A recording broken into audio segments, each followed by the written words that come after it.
Right, we're gonna make our chocolate fondants. Okay, so I've got my eggs and my sugar here. Again, I'm doing a double batch of this because we love them. All right, so I've got 6 eggs and I've got, 240 grams of sugar. I've got 240 grams of unsalted butter. Make sure you use unsalted butter. I've got 240 grams of chocolate. I'm just gonna melt this in the microwave. You could do it over a bowl of water if you like, but you don't really need to, just pop it in the microwave. I've got my Dario molds, okay?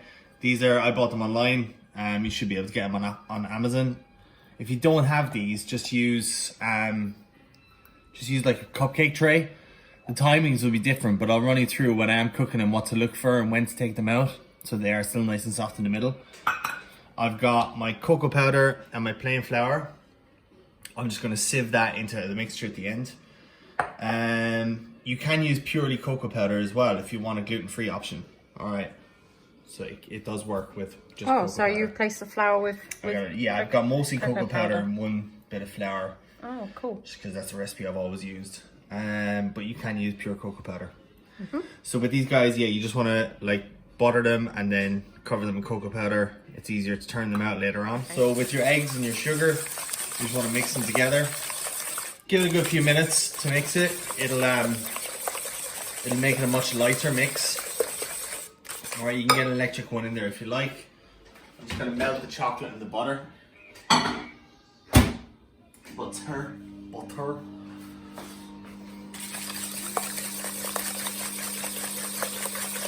You can do this. Then when your chocolate mixture is melted and cooled, you gotta make sure to cool it down a bit. You add it to that. You'll have scrambled egg. Yeah, exactly. Okay. And then we're gonna add our flour and our cocoa powder, fold it all together into the molds and into the fridge for later on. And then we'll run through cooking them in a bit. Right, so my chocolate's melted. It only took, I don't know, probably a minute and a half in the microwave. Takes no time at all.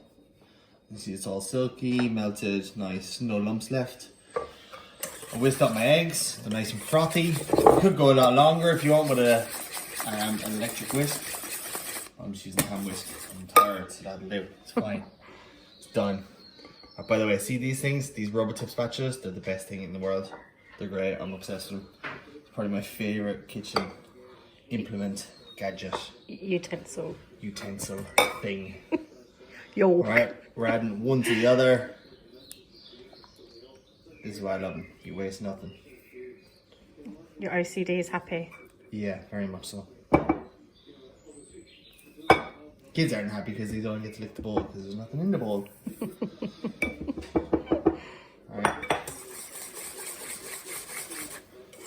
Just going to incorporate this. Turning, whisking.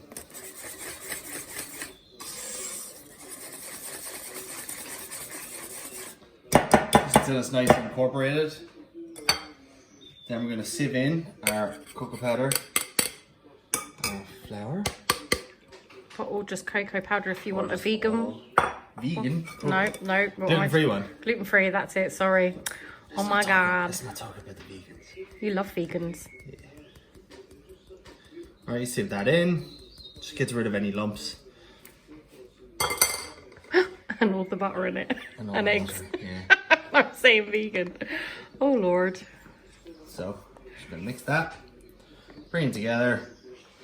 So you're folding it in, not to knock out some of that air that you whisked into the eggs. You just turn it, go into the middle.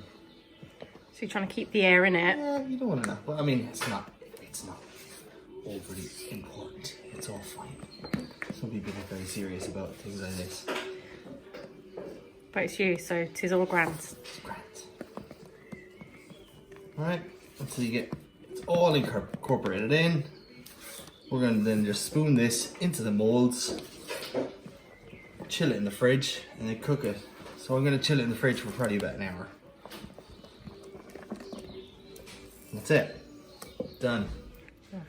So these have been in their molds in the fridge for about an hour. I've filled them most of the way up pretty much.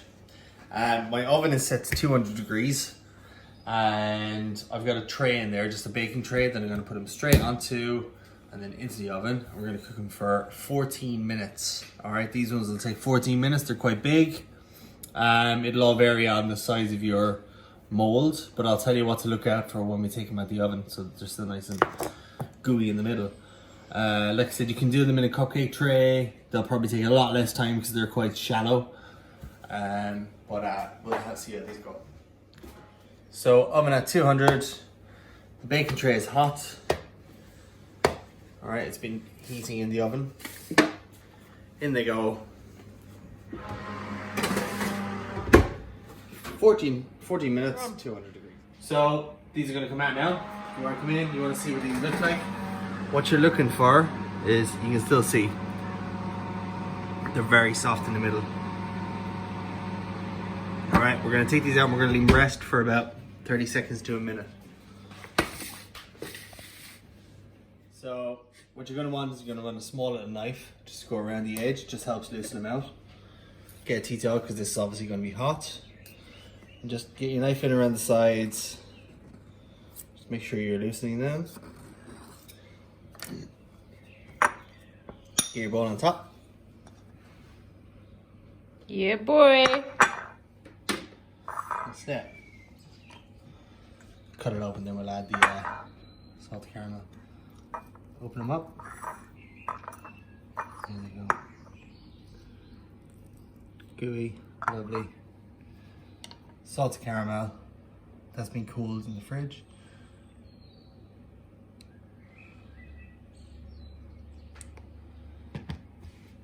Chocolate fondant, salt and caramel. Yeah.